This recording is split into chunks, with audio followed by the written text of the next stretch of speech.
युधिष्ठिर महाराज ब्राह्मणों को पूछ रहे हैं कि किन किन महात्माओं के गुणों के साथ बालक परीक्षित की तुलना हो सकती है। तो सुनने में उनको बड़ा आनंद आ रहा था कि अनेक महात्माओं के साथ इनकी तुलना हो रही है। तो ब्राह्मणों को और उत्साह दे रहे हैं और पूछ रहे हैं, हमें बड़ा आनंद आ रहा है, थोड़ा और बताइए। तो फिर ब्राह्मण बताते हैं, मृगेन्द्र इव विक्रांतो निषेव्यो हिमवानिव तितिक्षुर्वसुधेवासौ सहिष्णुः पितराविव। यह बालक सिंह के समान बलशाली तथा हिमालय की भांति आश्रय प्रदान करने वाला होगा। यह पृथ्वी के समान क्षमावान तथा अपने माता पिता के समान सहिष्णु होगा। तो यहां पर 4 तुलनाएं दी हैं। मृगेंद्र यानी सिंह, हिमवान यानी हिमालय, वसुधा यानी पृथ्वी एंड पितरौ यानी माता पिता। जब कोई अपने शत्रु का पीछा करने में अत्यंत प्रबल होता है तो उसकी तुलना सिंह से की जाती है। मनुष्य को घर में मेमना बने रहना चाहिए, किंतु शत्रु का पीछा करते समय उसे सिंह होना चाहिए। सिंह कभी पशु को पकड़ने में असफल नहीं होता। इसी प्रकार राज्य के प्रमुख को शत्रु का पीछा करने में कभी असफल नहीं होना चाहिए। हिमालय पर्वत अपनी समृद्धि के लिए विख्यात है। वहां रहने के लिए अनेक कंदराएं घाटियां होती हैं और खाने के लिए उत्तम फलदार वृक्ष होते हैं। पानी पीने के लिए निर्मल झरने हैं और रोगों को ठीक करने के लिए अनेक औषधियां तथा खनिज हैं। जो व्यक्ति भौतिक रूप से संपन्न न हो, उसे चाहिए कि इन पर्वतों की शरण ले, तो उसे सारी वस्तुएं उपलब्ध हो जाएंगी। भौतिकतावादी तथा अध्यात्मवादी दोनों ही समान रूप से हिमालय की शरण ग्रहण कर सकते हैं। इसके बाद पृथ्वी के निवासियों द्वारा पृथ्वी पर अनेक उत्पात मचाए जाते हैं। आधुनिक युग में लोग पृथ्वी की सतह पर परमाणु अस्त्रों का विस्फोट करने लगे हैं। फिर भी पृथ्वी इन निवासियों के उत्पातों को सहती रहती है। माता पिता बच्चों की समस्त प्रकार की शैतानियों को सहते रहते हैं। जिस प्रकार एक माता छोटे बच्चे को क्षमा करती है। आदर्श राजा में ये सारे उत्तम गुण होने चाहिए और बालक परीक्षित इन सारे गुणों से परिपूर्ण होने की भविष्यवाणी की जा रही है। तो युधिष्ठिर महाराज और सुनना चाहते हैं, तो कहते हैं कि और बताइए। पितामह सम साम्ये प्रसादे गिरिशोपमः आश्रयः सर्वभूतानां यथा देवो रमाश्रयः। यह बालक मन की समता में अपने पितामह युधिष्ठिर या फिर ब्रह्मा जी के समान होगा। दानशीलता में यह कैलाशपति शिवजी के समान होगा। यह देवी लक्ष्मी के भी आश्रय भगवान नारायण के समान सबों को आश्रय देने वाला होगा। इसमें 3 तुलना देते हैं।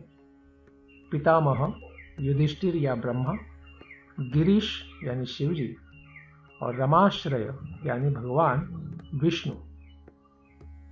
महाराज युधिष्ठिर तथा जीवों के पितामह ब्रह्मा दोनों ही मन की समता यानी समदर्शिता के द्योतक हैं।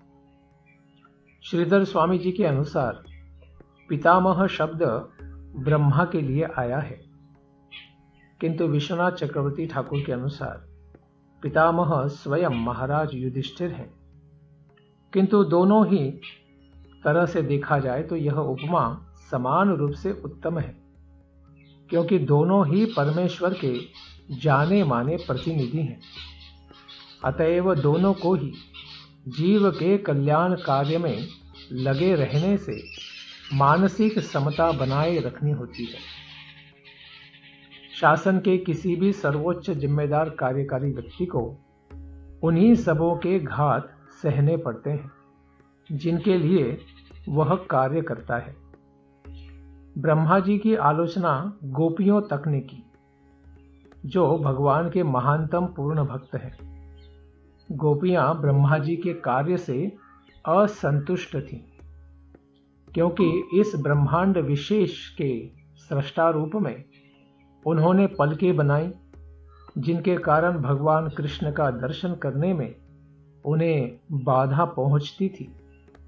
वे क्षण भर भी पलक झपकाना पसंद नहीं करती थी, क्योंकि इससे उनके परम प्रिय भगवान का दर्शन रुक जाता था।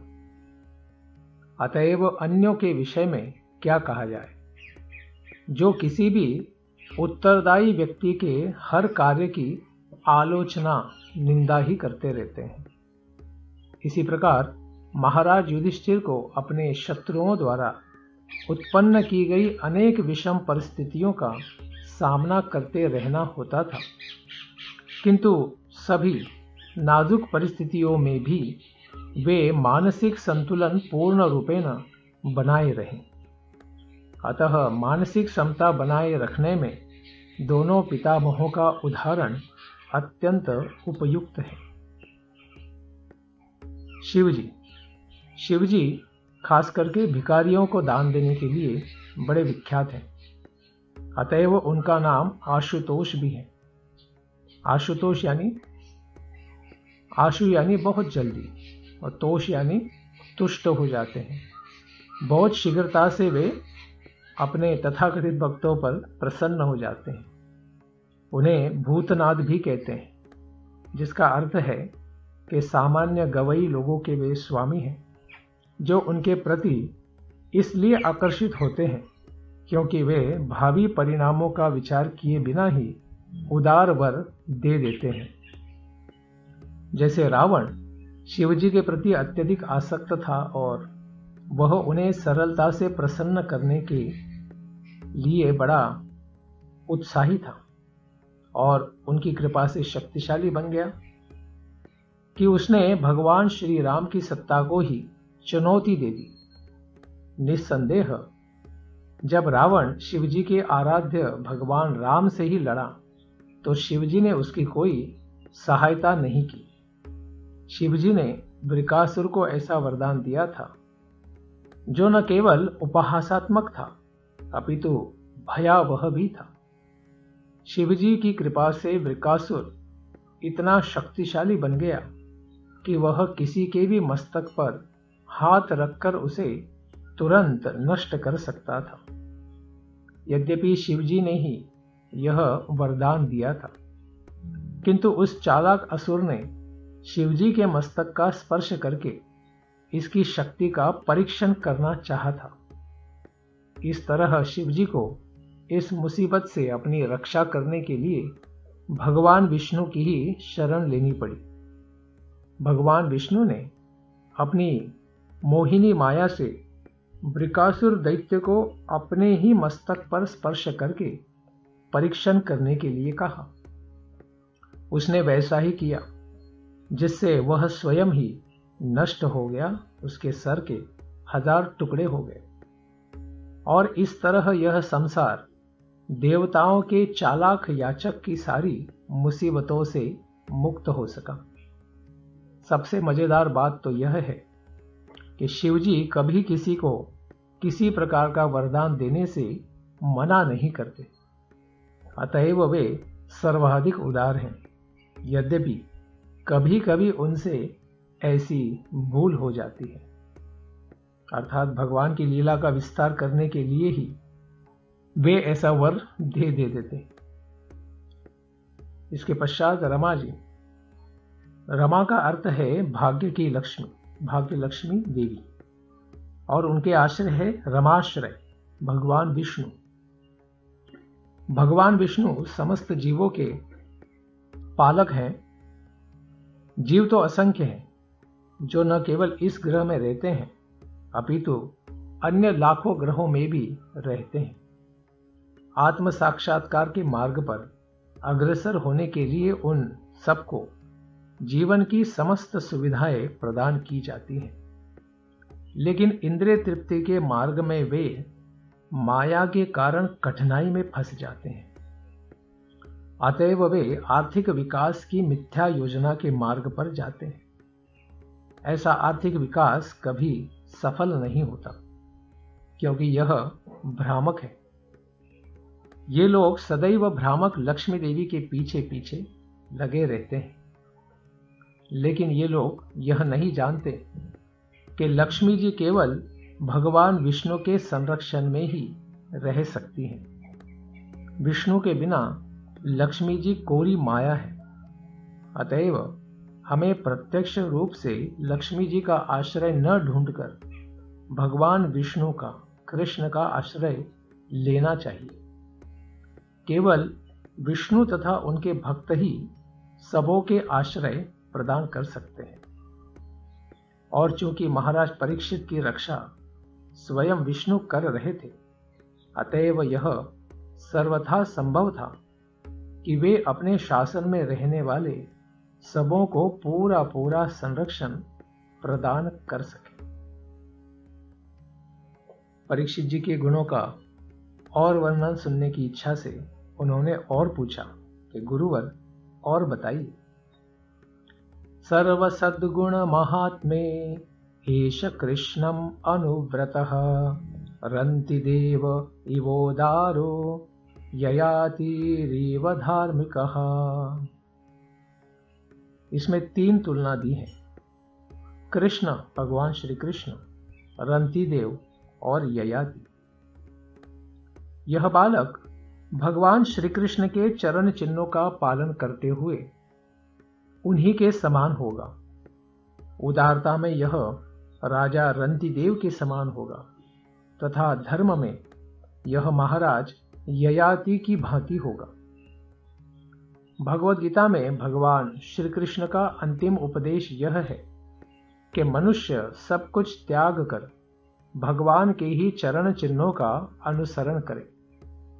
अल्पज्ञानी लोग इस महान उपदेश को स्वीकार नहीं करते, जो उनका दुर्भाग्य ही है। किंतु जो मनुष्य सचमुच बुद्धिमान है, वह इस अलौकिक उपदेश को ग्रहण करके तुरंत लाभान्वित होता है। मूर्ख लोग यह नहीं जानते कि संगति से ही गुण ग्रहण किए जाते हैं। संगात संजायते कामः। यहां तक कि भौतिक अर्थ में भी अग्नि की संगति से कोई भी वस्तु गर्म हो जाती है। अतएव परम पुरुष भगवान की संगति से मनुष्य भगवान के ही समान योग्य आध्यात्मिक बन जाता है। जैसा कि हम पहले कह चुके हैं, भगवान की घनिष्ठ संगति से हम 78% यानी भगवान के 64 गुणों में 50 गुण यानी 78% भवदीय गुण प्राप्त कर सकते हैं। वो भी गुण हैं, मात्रा में तो अत्यल्प ही रहेंगे, छोटे कम ही रहेंगे। भगवान के आदेशों का पालन करना ही भगवान की संगति करना है। भगवान कोई भौतिक वस्तु तो है नहीं जिसकी उपस्थिति का अनुभव ऐसा संग करने के लिए आवश्यक होता हो। भगवान सर्वत्र और सभी काल में उपस्थित रहते हैं। यह पूरा संभव है कि केवल उनके आदेश पालन करने से ही उनकी संगति प्राप्त हो जाए, क्योंकि भगवान एवं उनका आदेश तथा भगवान एवं उनका नाम, यश, गुण तथा साज सामान परम ज्ञान होने के कारण उनसे अभिन्न है। महाराज परीक्षित अपनी माता के गर्भ से लेकर अपने अमूल्य जीवन के अंतिम क्षणों तक भगवान की संगति में रहे। अतएव उन्होंने भगवान के सारे अनिवार्य उत्तम गुण पूर्णतया स्वयं भी अर्जित कर लिए थे। इसके पश्चात रंतिदेव ये महाभारत काल से ही और उससे भी पहले एक प्राचीन राजा है, जिनका उल्लेख नारद मुनि ने संजय को उपदेश देते हुए किया था, जैसा कि महाभारत द्रोण पर्व से ज्ञात होता है। ये महान राजा थे और आतिथ्य के लिए तथा भोजन वितरण करने के लिए विख्यात थे। यहाँ तक कि भगवान श्री कृष्ण ने भी इनके दान तथा आतिथ्य की प्रशंसा की थी। उदाहरण के तौर पर वशिष्ठ मुनि को शीतल जल प्रदान करने के कारण उन्हें उनसे वर प्राप्त हुआ, जिससे वे स्वर्गलोक चले गए। वे ऋषियों को फल, कंदमूल तथा पत्तियां पहुंचाया करते थे, जिससे इच्छा पूर्ति होने के कारण वे आशीष दिया करते थे। यद्यपि वे जन्म से ही क्षत्रिय थे, किंतु उन्होंने अपने जीवन में कभी भी मांस भक्षण नहीं किया। उन्होंने वशिष्ठ मुनि का विशेष आतिथ्य किया और उनके आशीर्वाद से ही उन्हें स्वर्ग लाभ प्राप्त हुआ। वे उन राजाओं में से हैं जिनका स्मरण हर प्रातः तथा संध्या समय किया जाना चाहिए। इसके पश्चात ययाति महाराज, ये विश्व के महान सम्राट और आर्य तथा भारोपीय कुल से संबंधित समस्त महान राष्ट्रों के आदि पूर्वज थे। ये महाराज नहुष के पुत्र थे। अपने बड़े भाई के मुक्त योगी हो जाने पर विश्व के सम्राट बने थे। उन्होंने कई हजार वर्षों तक राज्य किया और अनेक यज्ञ तथा पुण्य कर्म किए, जिनका इतिहास साक्षी है। यद्यपि उनका प्रारंभिक यौवन अत्यंत वासनामय तथा प्रेमपूर्ण कहानियों से भरा पड़ा था, वे देवयानी के प्रेम पाश में फंसे गए, जो शुक्राचार्य की सर्वाधिक प्रिय पुत्री थी। देवयानी उनसे विवाह करना चाहती थी, किंतु ब्राह्मण की पुत्री होने के कारण ययाति ने पहले उसे स्वीकार करने से इनकार कर दिया था। शास्त्रों के अनुसार केवल एक ब्राह्मण ही ब्राह्मण की कन्या के साथ विवाह कर सकता था। वे विश्व में वर्ण संकर जनसंख्या के प्रति विशेष सतर्क रहते थे, लेकिन शुक्राचार्य ने वर्जित विवाह के इस नियम का संशोधन करके राजा ययाति से देवयानी को स्वीकार करने के लिए आग्रह किया। देवयानी की एक सखी शर्मिष्ठा थी, वह भी राजा से प्रेम करने लगी थी। अतएव वह अपनी सखी देवयानी के साथ ससुराल गई। शुक्राचार्य ने सम्राट ययाति को मना किया कि वह शर्मिष्ठा को अपने शयन कक्ष में न बुलाए, लेकिन ययाति उनके आदेशों का दृढ़ता से पालन न कर सके। उन्होंने चुपके से शर्मिष्ठा से भी विवाह कर लिया, जिससे उनके कई पुत्र हुए। जब इसका पता देवयानी को चला तो वह अपने पिता के पास गई और उसने शिकायत की। ययाति देवयानी के प्रति अत्यंत आसक्त थे, अतएव जब वे उसे बुलाने अपने श्वशुर के घर गए तो शुक्राचार्य ने क्रुद्ध होकर उन्हें शाप दे दिया कि तुम नपुंसक हो जाओ। ययाति ने अपने श्वशुर से विनती की कि वे शाप को वापस ले लें, लेकिन मुनि ने ययाति को यौवन लौटाने की शर्त के तौर पर उनसे कहा कि वे अपने पुत्रों का यौवन लेकर उन्हें वृद्ध एवं नपुंसक हो जाने दें। उनके 5 पुत्र थे, जिनमें से 2 देवयानी से प्राप्त थे और 3 शर्मिष्ठा से। उनके 5 पुत्र थे यदु, तुर्वसु, द्रुह्यु, अनु तथा पुरु। इनसे क्रमशः 5 विख्यात वंशों का उद्भव हुआ है। यदु से यदुवंश, तुर्वसु से यवन तुर्क वंश, द्रुयु से भोज वंश, अनु से म्लेच्छ और पुरु से पौरव। अभी ये सारे विश्व में फैल चुके हैं। वे अपने पुण्य कर्मों से स्वर्गलोक पहुंच गए, लेकिन आत्म प्रशंसा तथा अन्य महात्माओं की आलोचना करने के कारण उन्हें वहां से नीचे गिरना पड़ा। उनके पतन के बाद उनकी कन्या तथा पौत्र ने उन्हें अपने सारे संचित पुण्य प्रदान किए और वे अपने पौत्र तथा अपने मित्र शिबी महाराज की सहायता से पुनः स्वर्गलोक में पहुंच सके, जहां वे यमराज जी की सभा के सदस्य बने और भक्त के रूप में वही रहते रहे। उन्होंने 1000 से अधिक यज्ञ किए और मुक्त हस्त दान भी किया। वे अत्यंत प्रभावशाली राजा थे। सारे विश्व में उनका दबदबा था। जब वे काम वासना से 1000 वर्षों तक अत्यधिक पीड़ित रहे, तो उनके सबसे छोटे पुत्र ने उन्हें अपना यौवन अर्पित किया।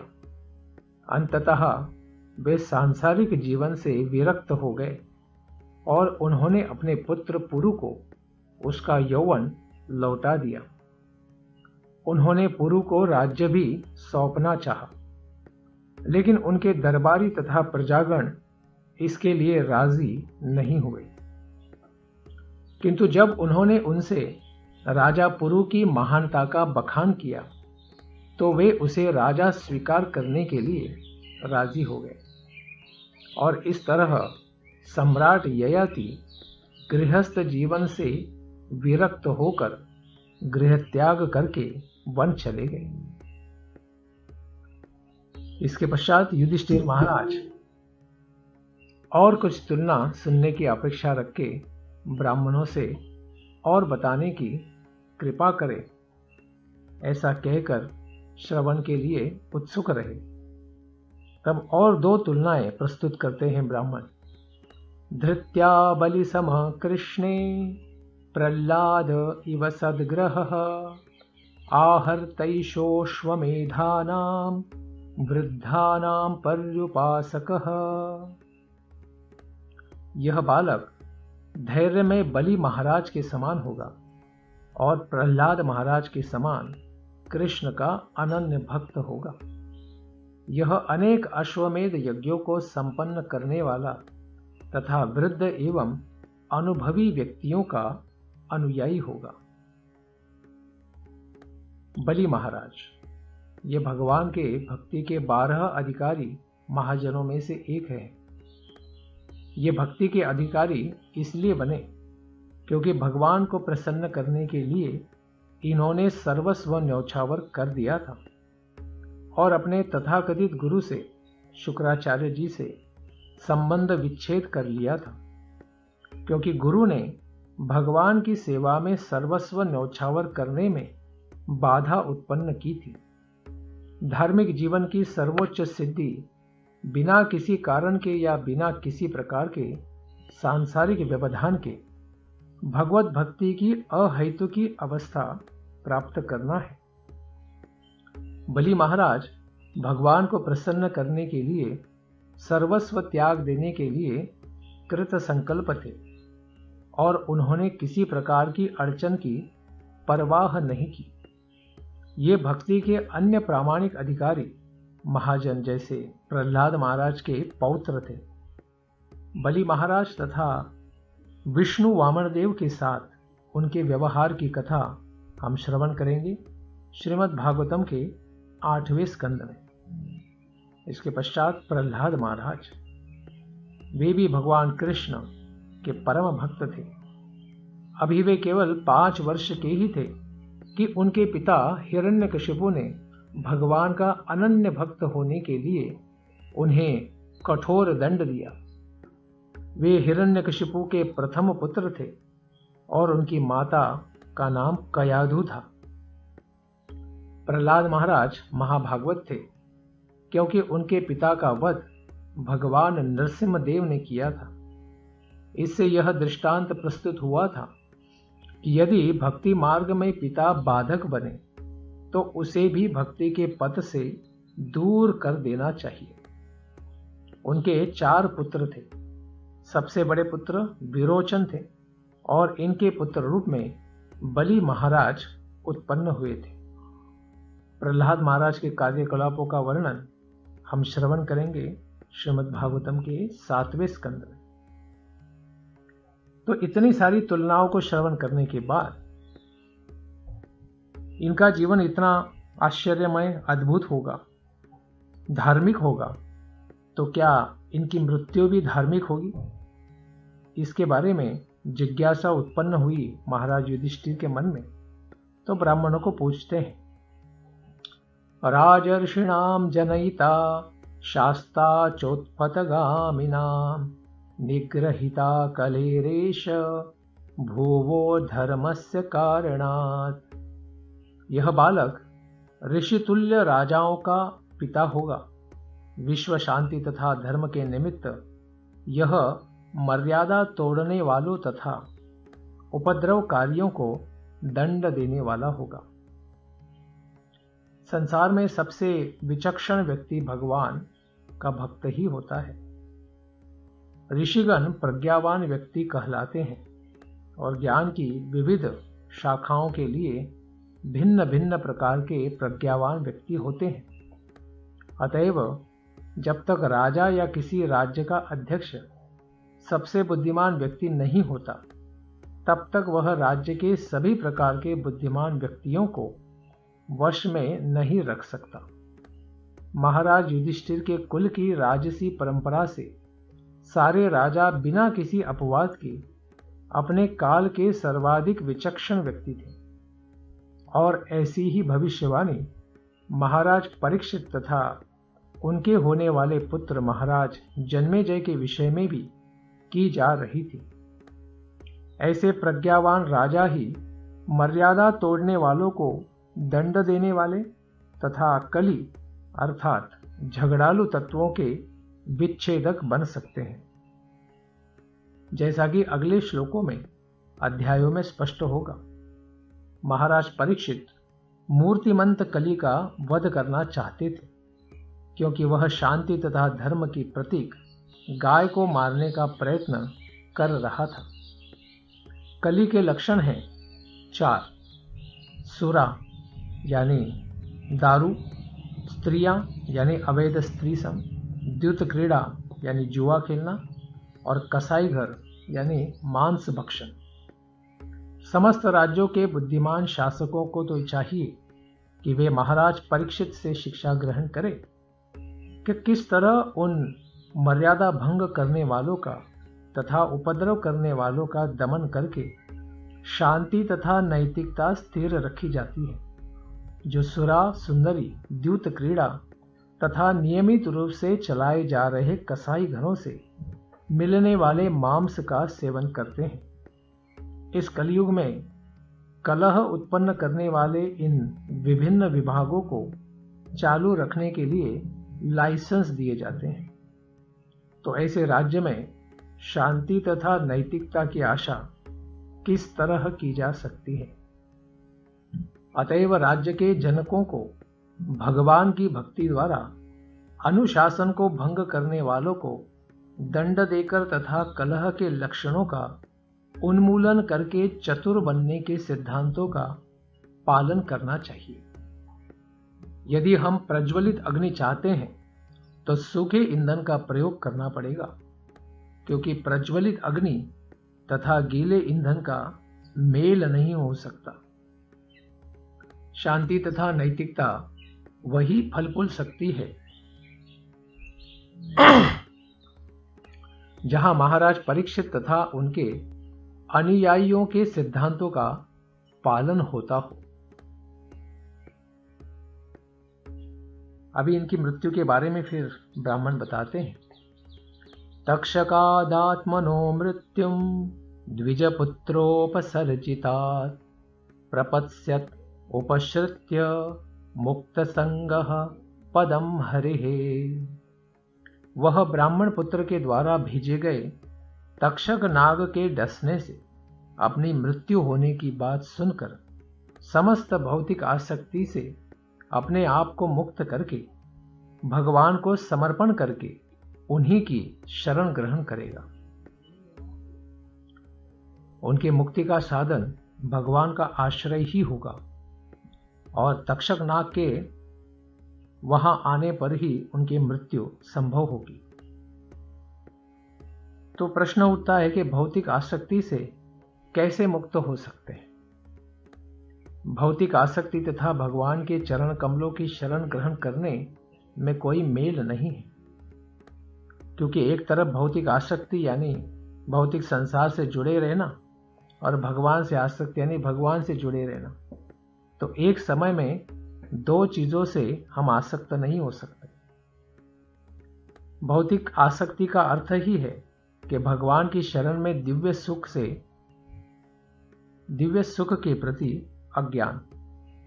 इस संसार में रहते हुए भगवान की भक्तिमय सेवा भगवान के साथ दिव्य संबंध बनाए रखने के लिए अभ्यास करने का साधन है, और जब यह परिपक्व हो जाती है तो मनुष्य समस्त भौतिक आसक्ति से मुक्त हो जाता है और भगवत धाम वापस जाने के लिए सक्षम बन जाता है। उदाहरण के तौर पर महाराज परीक्षित अपनी माता के गर्भ में शरीर धारण करते हुए ही भगवान के प्रति विशेष रूप से अनुरक्त हो चुके थे और निरंतर भगवान की ही शरण में रहते थे। ब्राह्मण पुत्र द्वारा दिए गए शाप के 7 दिन के भीतर ही अपनी मृत्यु की तथाकथित चेतावनी उनके लिए वरदान थी, क्योंकि इससे वे भगवत धाम वापस जाने की तैयारी कर सकते थे। क्योंकि वे भगवान द्वारा सदा ही रक्षित थे, अतएव यदि वे चाहते तो भगवत कृपा से इस शाप के प्रभाव से बच सकते थे, लेकिन उन्होंने बिना किसी कारण के भगवत कृपा का अनुपयुक्त लाभ उठाना पसंद नहीं किया। प्रत्युत उन्होंने इस नुकसान के सौदे बैड बार्गेन का सर्वोत्तम लाभ उठाया। उन्होंने लगातार 7 दिनों तक उपयुक्त पात्र से श्रीमद् भागवतम सुना, जो है शुकदेव गोस्वामी, और इस तरह वे भगवान के चरण कमलों का आश्रय प्राप्त कर सके। कौन है ये शुकदेव गोस्वामी? जिज्ञासितात्म याथार्थो मुनेर्व्यास सुतादसौ हित्वेदं नृपगंगायां यास्यस्त्यद्धा कुतो भयम्। कहते हैं मुनेर व्यास सूत, व्यास मुनि के सूत यानी पुत्र, दार्शनिक पुत्र थे सुखदेव गोस्वामी। इनको कुछ लोग सुखदेव भी कहते हैं। उनका नाम है शुकदेव गोस्वामी। ये समुचित आत्मज्ञान के विषय में संपूर्ण साक्षात्कार प्राप्त किए हुए थे, और इसी प्रकार से जब परीक्षित ने उनसे भी जिज्ञासा की तो उन्होंने सारी भौतिक आसक्ति का परित्याग करके अत्यंत निर्भय जीवन प्राप्त किया। मृत्यु का उन्हें कोई भय नहीं रह गया, और इनका जो कार्यकलाप भौतिक संसार में था उसको संपूर्णतया उन्होंने बंद कर दिया, और शुकदेव गोस्वामी के चरणों में बैठकर दिन रात उन्होंने 7 दिनों में संपूर्ण भागवत श्रवण किया और भगवान को प्राप्त कर लिया। तो यह संवाद हुआ था गंगा जी के तट पर। आजकल उसे शुकताल कहते हैं। भौतिक ज्ञान का अर्थ है आत्मज्ञान से अज्ञान, अनभिज्ञता। क्योंकि जब आत्मज्ञान प्राप्त होगा तो भौतिक आवरण अपने आप ही हट जाएगा। तो यह होगा दर्शन के द्वारा। तो दर्शन का सही अर्थ है आत्मज्ञान की खोज करना। दर्शन यानी तत्वज्ञान, फिलॉसफी, अर्थात आत्म साक्षात्कार का दिव्य ज्ञान। आत्म साक्षात्कार के बिना दर्शन का मात्र शुष्क चिंतन या समय तथा शक्ति का अपव्यय ही मानना चाहिए। इसे शास्त्र में श्रम एव ही केवलम कहते हैं। श्रीमद् भागवत वास्तविक आत्मज्ञान देता है और श्रीमद् भागवत सुनकर मनुष्य भौतिक आसक्ति से मुक्त होकर निर्भयता के साम्राज्य अभय पद में प्रवेश कर सकता है। यह भौतिक जगत भयप्रद है क्योंकि यहाँ भयम द्वितीय अभिनिवेशस्यात्, भगवान को छोड़कर ही भौतिक चीजों में हम चेतना लगाते हैं, इसीलिए भय तुरंत उत्पन्न हो जाता है।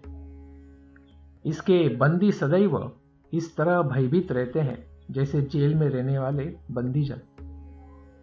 मानो यह सब बंदी गृह माया देवी के द्वारा, दुर्गा देवी के द्वारा नियंत्रित है, यहाँ की वो जेलर है। इसीलिए इस बंदी गृह के विधि विधानों का उल्लंघन हमें नहीं करने देने के लिए वो कार्य करती है, और यदि किया जाता है तो उसका अर्थ है कि बंदी जीवन की एक और कालावधि का विस्तार, और एक जन्म मिलेगा। पुनरपि जननम पुनरपि मरणम पुनरपि जननी जठरे शयनम। इस प्रकार हम इस भौतिक जगत में सदा भयभीत ही बने रहते हैं। यह भयातुरता चिंता कहलाती है। भौतिक जीवन में समस्त योनियों में हर कोई या तो प्रकृति के नियमों को तोड़ने से या तोड़े बिना भी चिंताग्रस्त ही रहता है, दिन रात चिंता है। मुक्ति का अर्थ है इन अनवरत स्थायी चिंताओं से मुक्ति प्राप्त करना। यह तभी संभव है जब चिंता को भगवत भक्ति में परिणत कर दिया जाए। श्रीमद् भागवत में हमें यह अवसर दिया जा रहा है कि हम चिंता के गुणों को पदार्थ से अध्यात्म में बदल दें। ऐसा विद्वान दार्शनिकों की संगति से, जैसे कि श्री व्यासदेव जी के महान पुत्र स्वरूप सिद्ध स्वयं शुकदेव गोस्वामी की संगति से संभव है। महाराज परीक्षित ने अपनी मृत्यु की चेतावनी मिलने के बाद इस अवसर का लाभ शुकदेव गोस्वामी की संगति करके उठाया और वांछित फल प्राप्त किया। व्यावसायिक व्यक्तियों द्वारा श्रीमद् भागवत के इस तरह से वाचन तथा श्रवण का अनुकरण किया जाता है और मूर्ख श्रोता सोचते हैं कि वे भौतिक आसक्ति के चंगुल से छुटकारा प्राप्त करके अभय पद का जीवन प्राप्त कर सकेंगे, क्योंकि जो सिर्फ पैसे के लिए कथा करते हैं वो किसी का उद्धार नहीं कर सकते। श्रीमद् भागवत का ऐसा अनुकरणात्मक श्रवण उपहासात्मक है, हास्यास्पद है, और मनुष्य ऐसे मस्खरे लालची लोगों द्वारा भौतिक भोग को बनाए रखने के लिए संपन्न किए जाने वाले भागवत सप्ताह के चक्कर में नहीं पड़ना चाहिए, क्योंकि शास्त्र कहता है नित्यम भागवत सेवया, हर दिन हर क्षण हमें भागवत श्रवण करना चाहिए। इति राज्ञ उपादिश्य विप्रा जातक कोविदाः लब्धा पचितयः सर्वे प्रतिजग्मुः स्वकान गृहान। इस प्रकार जो लोग ज्योतिष ज्ञान में तथा जन्मोत्सव संपन्न कराने में अत्यंत निष्णात पटु थे, उन्होंने इस बालक के भविष्य के विषय में राजा युधिष्ठिर को उपदेश दिया। फिर प्रचुर दक्षिणा प्राप्त करके वे अपने घरों को लौट गए। सारा वृत्तांत उन्होंने महाराज युधिष्ठिर को सुना दिया और फिर भेंट प्राप्त करके चले गए। वेद भौतिक तथा आध्यात्मिक दोनों ही प्रकार से ज्ञान के आगार है, किंतु ऐसे ज्ञान का उद्देश्य आत्म साक्षात्कार की पूर्णता है। दूसरे शब्दों में सभ्य मनुष्यों के लिए वेद सभी प्रकार से मार्गदर्शक हैं, क्योंकि मानव समस्त प्रकार के कष्टों से छुटकारा पाने के लिए एक सुअवसर प्राप्त कर सकता है, वो है मनुष्य जीवन। अतएव वेदों के ज्ञान द्वारा इसका समुचित ढंग से पथ प्रदर्शन होता है, चाहे वह भौतिक आवश्यकताएं हों या आध्यात्मिक मोक्ष, मनुष्यों का ऐसा विशेष वर्ग जो वेदों के ज्ञान में समर्पित होकर लगा रहा है, विप्र अर्थात वैदिक ज्ञान का स्नातक कहलाता है, ग्रेजुएट। वेदों में ज्ञान की विभिन्न शाखाएं हैं, जिनमें से ज्योतिष तथा आयुर्वेद दो महत्वपूर्ण शाखाएं हैं जो सामान्य जन के लिए आवश्यक हैं। अतएव बुद्धिमान लोग, जिन्हें सामान्यतया ब्राह्मण कहा जाता है, वैदिक ज्ञान की विभिन्न शाखाओं में पारंगत होकर समाज का मार्गदर्शन करते हैं। यहाँ तक कि ऐसे बुद्धिमान व्यक्ति धनुर्वेद में भी पारंगत होते हैं, जैसे द्रोणाचार्य, कृपाचार्य, और वो लोग शिक्षक की भूमिका अदा करते हैं। यहाँ पर विप्र शब्द बड़ा महत्वपूर्ण है। विप्र तथा ब्राह्मण, इनके अंदर थोड़ा अंतर होता है। विप्रगण वे हैं जो कर्मकांड में दक्ष होते हैं, कर्मकांड के यज्ञ करते हैं, जो भौतिक लाभ के लिए आवश्यक माने जाते हैं, जो समाज का मार्गदर्शन करके जीवन की भौतिक आवश्यकताओं की पूर्ति करते हैं। जबकि ब्राह्मण लोग दिव्यता के आध्यात्मिक ज्ञान में पटु होते हैं। ब्रह्म जानाति इति ब्राह्मण, ज्ञान का यह विभाग ही ज्ञान कांड कहलाता है। और इससे भी ऊपर है उपासना कांड, जिसमें भगवान की पूजा की जाती है। उपासना कांड का चरम परिणति भगवान विष्णु की भक्तिमय सेवा में होती है, और जब ब्राह्मण सिद्धि प्राप्त कर लेते हैं, तब वे भगवान के चरणों में समर्पित होकर वैष्णव बन जाते हैं। पूजा की विधियों में विष्णु पूजा सर्वोच्च विधि है। समुन्नत ब्राह्मण वैष्णव होते हैं, जो ब्राह्मण की दिव्य प्रेमा भक्ति में संलग्न रहते हैं। इस प्रकार श्रीमद् भागवत, जो भक्ति का विज्ञान है, वैष्णवों को अत्यंत प्रिय है, जैसा कि श्रीमद् भागवतम के प्रारंभ में ही बताया गया है। मुहुरवो रसिका भुवि भावुका, यह वैदिक ज्ञान का परिपक्व फल है। निगम कल्प तरोर गलितम फलम। और उपरोक्त तीन कांड, वो कर्म कांड, ज्ञान कांड, उपासना कांड, इनसे कहीं अधिक श्रेष्ठ और महान है। कर्मकांड के पंडितों से जातक कर्म में पटु विप्र अच्छे ज्योतिष माने गए हैं। वे नवजात शिशु के भविष्य को केवल समय की गणना से ही बता देते हैं। महाराज परीक्षित के जन्मकाल के समय ऐसे पटु जातक विप्र बड़े विद्यमान थे, और उनके पितामह महाराज युधिष्ठिर ने इन विप्रों को पर्याप्त सोना, भूमि, गांव, अन्न तथा गाय समेत आवश्यक वस्तुएं भेंट की।